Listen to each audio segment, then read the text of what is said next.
In Massachusetts, disruption and hardship resulting from the pandemic have been widespread, but especially severe for arts and cultural organizations. A report on their losses and needs for recovery was recently done for the Massachusetts Cultural Council by the nonprofit Finance Fund. To tell us about it are the Council's interim executive director, David Slatery, and from the fund, the managing director for consulting, Kristin Giantris. Thank you both very much for being with us.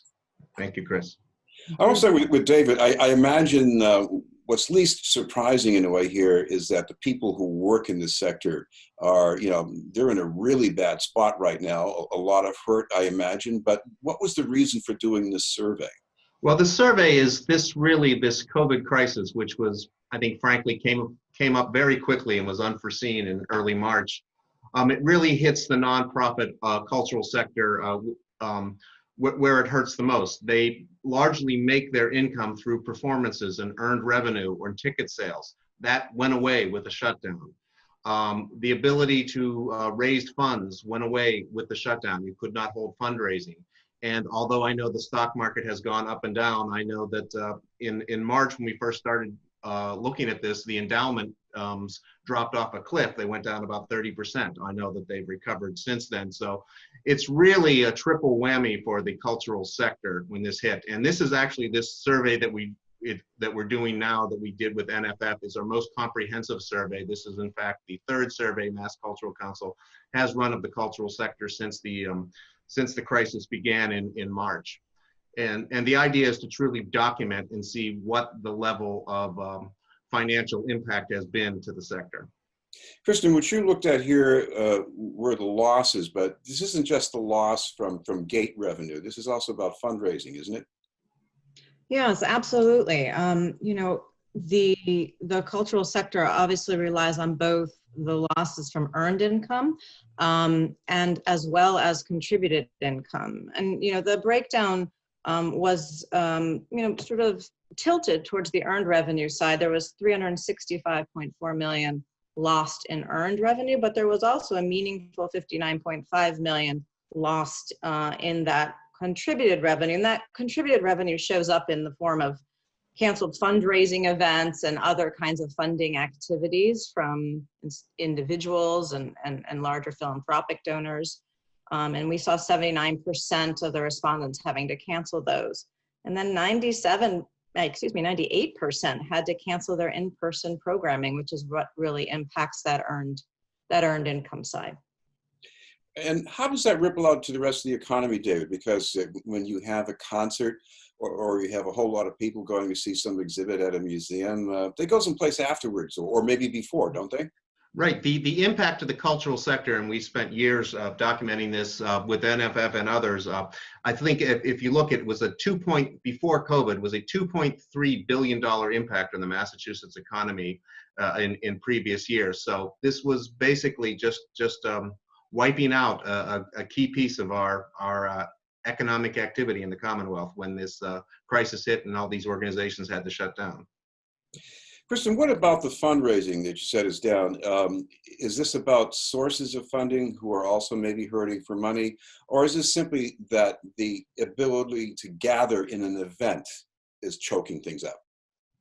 I would say it's probably more the latter.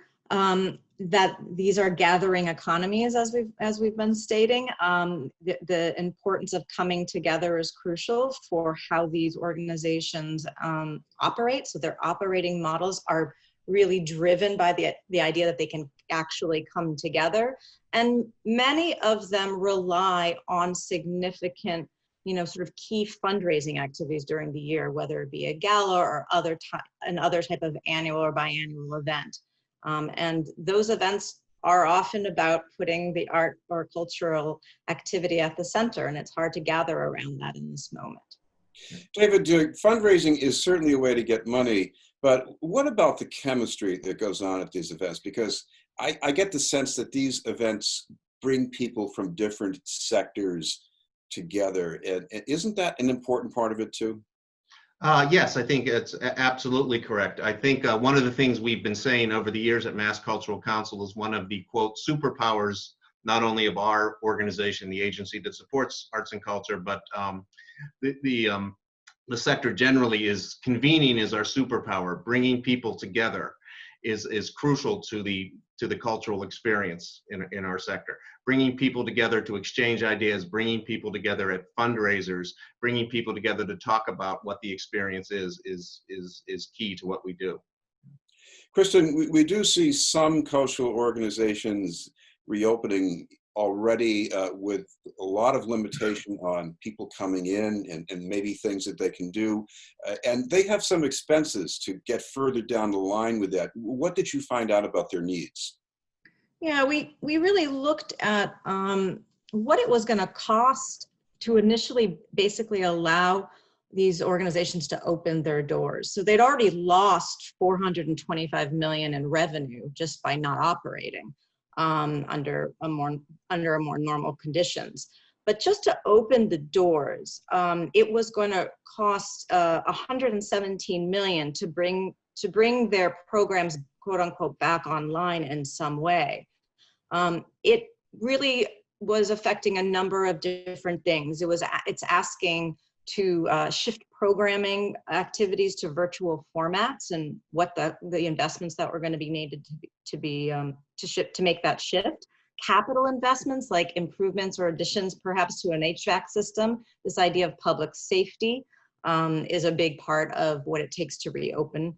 And then there was this sort of eliminating or changing a lot of the other wraparound activities that provide earned income. So concessions and shops and things of those nature that are now either not able to operate or operating in a very limited way.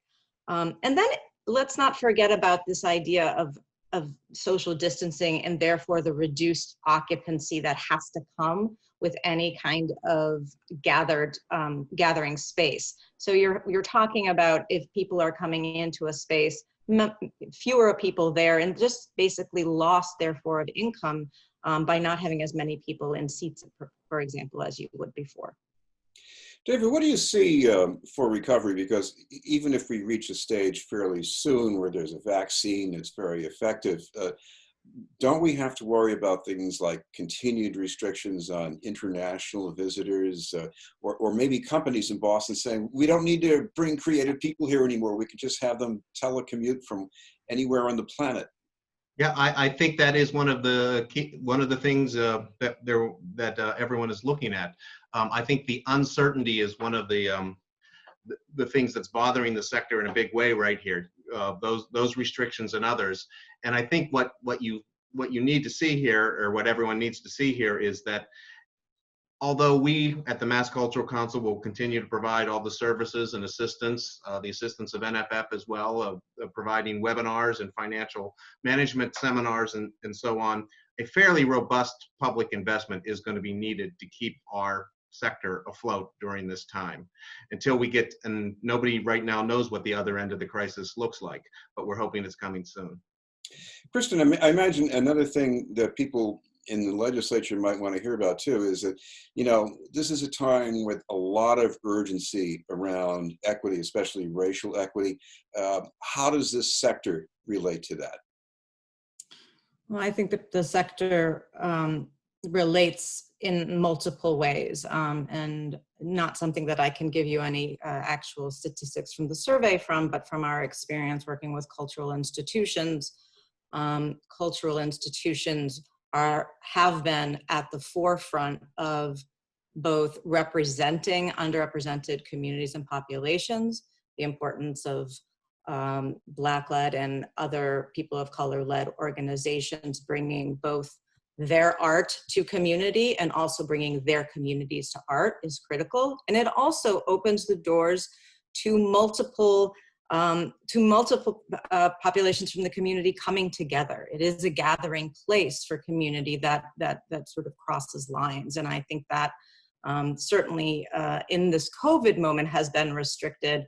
But as we look around the country at the racial uprisings, we see also the added importance and need for the ability to come together in these ways. David, I see you nodding. Maybe you have some thoughts, especially with the cultural districts that we're trying to develop here in Boston. Oh yes, definitely. And I would say issues around diversity, equity, inclusion, and accessibility are a key part of what the sector is doing and what the Mass Cultural Council is focusing on. Our council met recently in the aftermath of the George Floyd murder, and reaffirmed to the pillars of our strategic plan on achieving these goals and recognizing the presence of systemic racism in our society. So it is key. We are having lots of conversations. We have to see where the state budget comes out this year, but we are developing new programs to address these issues directly as it comes forward. And yes, cultural districts are one of many programs we have out there, but we're reaching out to many different communities.